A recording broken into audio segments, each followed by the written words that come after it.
একটা সম্ভাবনা রয়েছে। তবে এটা প্রমাণ করেছে যে ভারতীয় জনতা পার্টিকে হারাতে পারে একমাত্র তৃণমূল কংগ্রেস। কারণ আপনি যতগুলো রাজ্য দেখবেন, প্রত্যেকটা রাজ্যের মধ্যে দেখুন সবথেকে ভালো রেজাল্ট করছে তৃণমূল কংগ্রেস।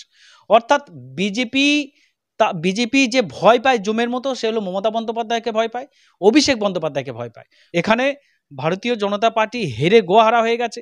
আমার এখন করুণ চিন্তা হচ্ছে শুভেন্দু অধিকারীকে নিয়ে। এই লোকটা এত বদনাম করেছিল, এত কথা বলেছিল, এখন এই শুভেন্দু অধিকারীকে অমিত শাহ যে কি হাল করবে, এটা শুভেন্দু অধিকারী নিজেও হয়তো ভেবে আর মিডিয়ায় সকাল থেকে দেখতে পাচ্ছি না। আজকের ফলাফল, তৃণমূল কংগ্রেস যেখানে 22টা সিটে ছিল সেখানে আজকে প্রায় 31টা এই মুহূর্তে গণনায় দেখা যাচ্ছে। মানে এই ফলাফলের পেছনে রহস্যটা দেখুন, ব্যাপারটা হচ্ছে যে ভারতীয় জনতা পার্টি যেভাবে বাংলায় মিথ্যাচার করে এই শাসক দলের তৃণমূল কংগ্রেসের বদনাম করার, বাংলার মা বোনদের বদনাম করা, বাংলার মা বোনদের সম্মানহানি করার যে চেষ্টা করেছিল, তার যোগ্য জবাব মানুষ দিচ্ছে। আমরা দেখতে পাচ্ছি যে ইতিমধ্যে আমরা বিভিন্ন টিভি চ্যানেলে দেখছি যে 31টা ভোটে তৃণমূল কংগ্রেস, 31টা আসনে তৃণমূল কংগ্রেস এগিয়ে রয়েছে। অর্থাৎ তারা যে বলছিল ইসবার 400 পার, এটা কিন্তু ভারতের মানুষ বুঝে গেছিল যে ইসবার 400 পার মানে হলো যে ভারতীয় জনতা পার্টি যদি বা এনডিএ জোট যদি ক্ষমতায় আসে, তাহলে পেট্রোল ডিজেলের দাম ইসবার 400 পার, মানে এখন যদি 100 টাকা থাকে 400 টাকার বেশি পেট্রোল ডিজেলের দাম হবে। সেটা মানুষ বোঝার পরে কি হয়েছে, মানুষ সেখানে দেখুন আজকে ইন্ডিয়া জোট কিভাবে তারা এগিয়ে এসেছে। কত এভাবে উত্তরপ্রদেশের মতো একটা রাজ্য যেখানে 80টা সিটের মধ্যে 42টা সিটে এনডিএ জোট এগিয়ে, ইন্ডিয়া জোট এগিয়ে। অর্থাৎ প্রত্যেকটা জায়গায় ইন্ডিয়া জোট এগিয়ে। এবং বাংলায় সব থেকে বড় ব্যাপার, বাংলাতে যেভাবে এরা অত্যাচার করেছিল, যেভাবে বদনাম করা, একের পর এক তৃণমূল কংগ্রেসের নেতাদের মিথ্যাভাবে ফাঁসিয়ে তাদের জেলে ভরা, তিহার জেলে পাঠানো, মানে এমন একটা তারা তৈরি করেছে মিডিয়ায় টাকা দিয়ে, যে মনে হচ্ছে তৃণমূল কংগ্রেস মানে সমস্ত করাপ্টেড আর দুর্নীতি ভর্তি। এরা কোথাও একটাও চাকরি দেয় না, সব চাকরিতে দুর্নীতি হয়েছে। এই অভিজিৎ গাঙ্গুলির সাথে মিলিত হয়ে বেশ কিছু লোক, শুভেন্দু অধিকারী সহ, যারা বাংলার বদনাম করার জন্য যারা দায়িত্ব নিয়েছিল বাংলার বদনাম করব, তাদের মুখে ঝামা ঘষে দিয়েছে বাংলার মানুষ। এখানে ভারতীয় জনতা পার্টি হেরে গোহারা হয়ে গেছে। আমার এখন করুণ চিন্তা হচ্ছে শুভেন্দু অধিকারীকে নিয়ে। এই লোকটা এত বদনাম করেছিল, এত কথা বলেছিল, এখন এই শুভেন্দু অধিকারীকে অমিত শাহ যে কি হাল করবে, এটা শুভেন্দু অধিকারী নিজেও হয়তো ভেবে আর মিডিয়ায় সকাল থেকে দেখতে পাচ্ছি না। কোনো মিডিয়ায় শুভেন্দু অধিকারীর এখনো কোনো বাইট দেখিনি, কোনো জায়গায় শুভেন্দু অধিকারী টিকি পাওয়া যাচ্ছে না। অর্থাৎ শুভেন্দু অধিকারী কি পালিয়ে গেল না, আছে শুভেন্দু অধিকারীর কি হবে সেটাই ভেবে পাচ্ছি না। শুভেন্দু অধিকারীর ভাই সৌমেন্দু অধিকারীও দেখছি পিছিয়ে, অভিজিৎ গাঙ্গুলি মাত্র 1100 ভোটে এগিয়ে। এখনো এটা 20 রাউন্ড পর্যন্ত হবে ঘোষণা, 20 রাউন্ড পর্যন্ত গণনা হবে। এর মধ্যে দেখবেন কাঁথি, তমলুক সব বিজেপি থেকে সব তৃণমূল হয়ে যাবে। অর্থাৎ সবুজময় বাংলা। আর মোদির গ্যারান্টি কোনো কাজ করলো না, অভিষেকের গ্যারান্টি কাজ করলো, মমতা ব্যানার্জির গ্যারান্টি কাজ করলো।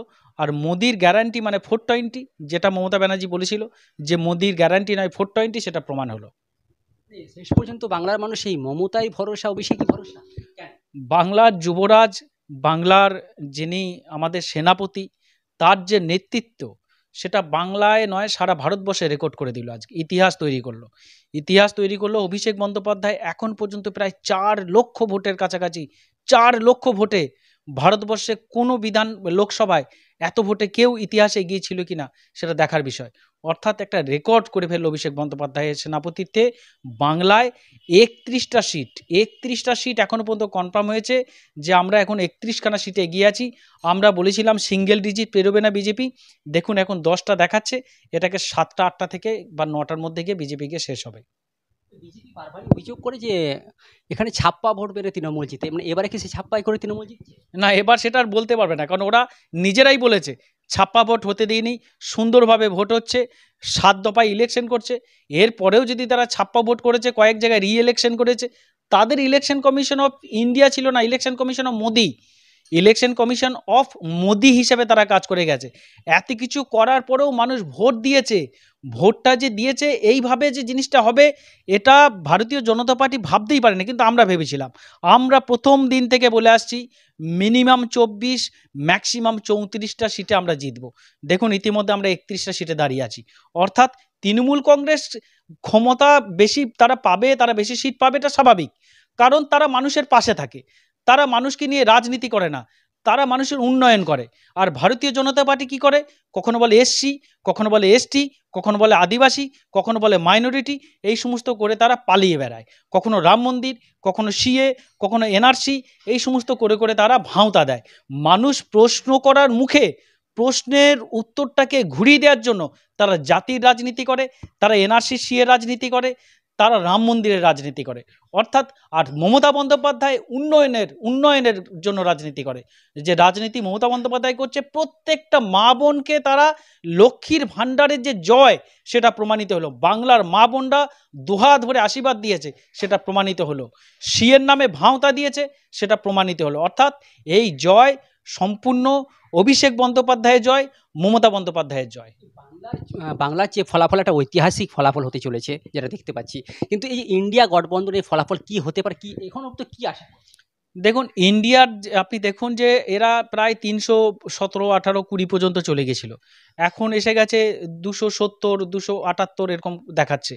অর্থাৎ এনডিএ এবং ইন্ডিয়া ন্যাশনাল একটা বিরাট টক্কর দিচ্ছে। অর্থাৎ যখনই টক্করটা দিচ্ছে, এখনও অনেক সময় বাকি, 4টে, 4:30 দিকে হয়তো দেখবেন যে ইন্ডিয়া জোট ক্ষমতায় এসে গেল। এখন পর্যন্ত আমরা সেরকমও দেখছি যে ইন্ডিয়া জোট ক্ষমতায় এসে যাওয়ার মতো একটা সম্ভাবনা রয়েছে। তবে এটা প্রমাণ করেছে যে ভারতীয় জনতা পার্টিকে হারাতে পারে একমাত্র তৃণমূল কংগ্রেস। কারণ আপনি যতগুলো রাজ্য দেখবেন, প্রত্যেকটা রাজ্যের মধ্যে দেখুন সবথেকে ভালো রেজাল্ট করছে তৃণমূল কংগ্রেস। অর্থাৎ বিজেপি যে ভয় পায় জমের মতো, সে হলো মমতা বন্দ্যোপাধ্যায়কে ভয় পায়, অভিষেক বন্দ্যোপাধ্যায়কে ভয় পায়। বিজেপির কাছে মহাশত্রু হলো তৃণমূল কংগ্রেস। তৃণমূল কংগ্রেসই একমাত্র বিজেপিকে হারাতে পারে। আর কংগ্রেস তারা সক্ষম নয় বিজেপিকে হারাতে। দেখুন, কংগ্রেস যে জায়গাগুলো কংগ্রেস শক্তিশালী ছিল, সেই জায়গায় বিজেপি ভোটগুলো বেশি পেয়েছে। আঞ্চলিক দল যেখানে ছিল, সেই জায়গাগুলো দেখুন আঞ্চলিক দলগুলো বেরিয়ে গেছে। যেমন উত্তরপ্রদেশে দেখুন জোট টক্কর দিচ্ছে, আপনার পশ্চিমবাংলায় জোট টক্কর দিচ্ছে, মহারাষ্ট্রে জোট টক্কর দিচ্ছে। অর্থাৎ সেখানকার আঞ্চলিক দলগুলো ভালো রেজাল্ট করছে, কংগ্রেস খারাপ রেজাল্ট করছে। অর্থাৎ আঞ্চলিক দলগুলোর ক্ষমতা বেশি হচ্ছে, কংগ্রেস ঠিকঠাকভাবে তার বিজেপিকে আটকাতে পারছে না।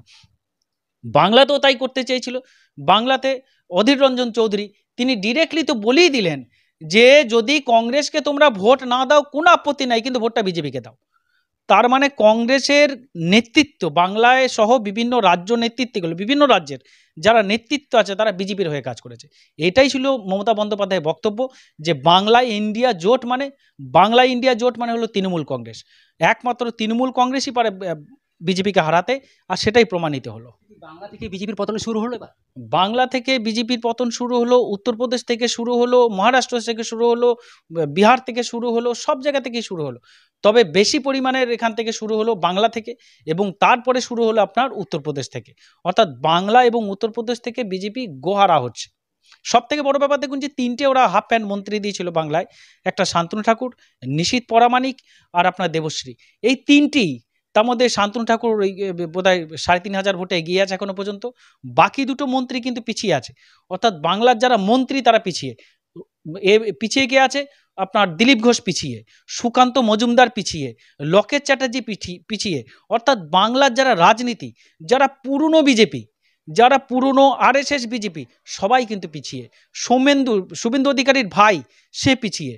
অভিজিৎ গাঙ্গুলি যে লোকটা হাইকোর্টে বিচারপতির আসনে বসিয়ে বিজেপির রায় দিয়েছিল, সেই লোকটা মাত্র 1100 ভোটে এগিয়ে।